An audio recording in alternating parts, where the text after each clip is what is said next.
ભાવેણાના ધણી તો મારા પગના ઝાંઝરનો અવાજ સાંભળીને આગળ વધી રહ્યા છે. એને મારી ઉપર વિશ્વાસ હશે કે નહીં? લાવે ખાતરી કરવા મારા પગના ઝાંઝરનો અવાજ બંધ કર્યો. માતાજી, આપણે ઘણોય પંથ કાપી નાખ્યો, ઘણાય ગામડા વટી ગયા હો. અને આ જોવો, રાજપરાનો વનવગડો આવી ગયો.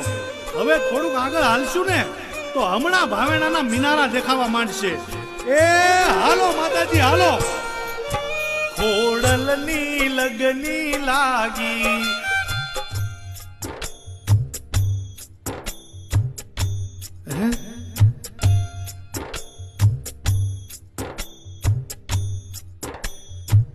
માતાજી મારી પાછળ પાછળ આવતા હતા અને એના ઝાંઝરનો અવાજ કેમ બંધ થઈ ગયો?